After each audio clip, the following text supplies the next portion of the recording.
Welcome back to Nutrition Tips with J-Lo. It's been a little while.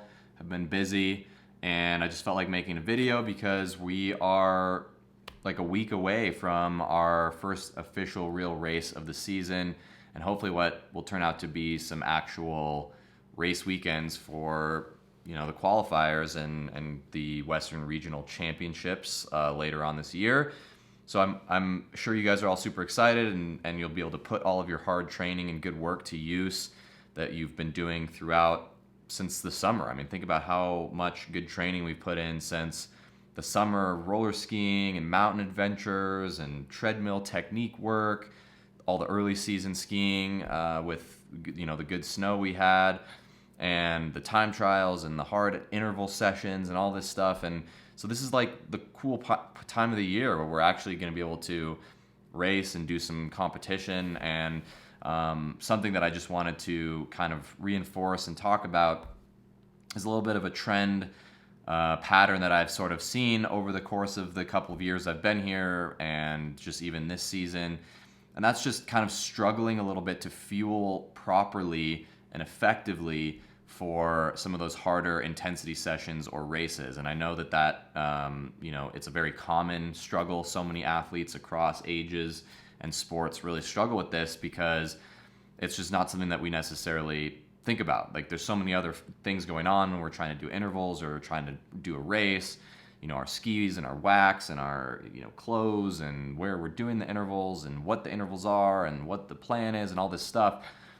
And so sometimes I think the nutrition piece can get lost in the fray. And of course, I'm a nerd about this stuff, but I think that it's something that can really benefit you, is to learn how to properly fuel a little bit better, prioritize it, and just get it dialed and have it become a habit, so that when we do show up to the race at Soldier Hollow or Bozeman or Junior Nationals or World Juniors or whatever race we might be doing, it's second nature and it's just part of the plan, and it really aids us and helps us.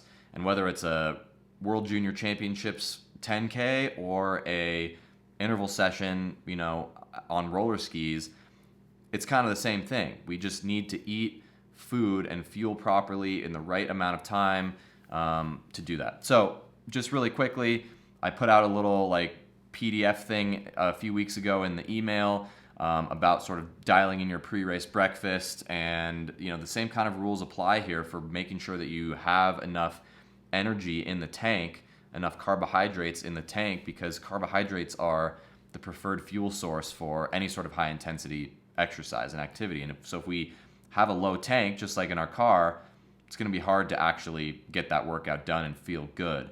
And so some of my favorite kind of options, like I'm talking here right now about coming from school to a training session, for example, for an interval workout, making sure that you're eating a couple hours before we're supposed to start training with a kind of high carbohydrate meal or snack. And so I really like these Pro bars. You've probably seen these before.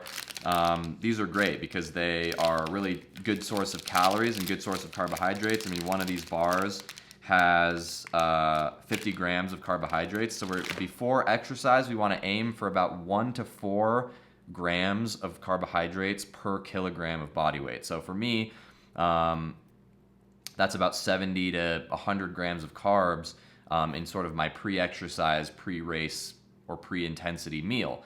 So I'm going to want something like this, maybe plus a piece of fruit, a couple hours before I do a hard workout. That's going to give me the energy to absorb and digest that food and fuel and be on my way.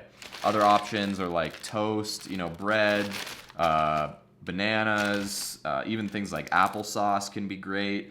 Just easy to digest foods that aren't super high in fiber or fat or protein, that will just kind of give you that quick energy that you need to actually get the most quality out of that session. Other things I really like, muesli or granola or cereal. And we want to be able to, especially on race weekends or back-to-back hard training sessions, be recovering and getting plenty of carbohydrates in the tank for that. So just a very basic, simple, short tip is to just remember to fuel well before your activities, especially those that are high intensity, because carbohydrates will be the main fuel source. especially for a pre-race meal, you want to have plenty of carbohydrates in that pre-race breakfast or whatever it's going to be, and the night before in your dinner. So you have that stored carbohydrates in your legs and arms and core to be able to actually power that intensity and that race effort, so that you don't bonk and feel like crap in the race or in an interval session. So just another reminder to always show up to practice or a time trial or a race with having eaten a solid carbohydrate-rich meal in the couple of hours before that session. So I will see you guys soon. Good luck in the rest of your training, and excited to see you guys throw down this weekend or next weekend at Soldier Hollow. Thanks for watching.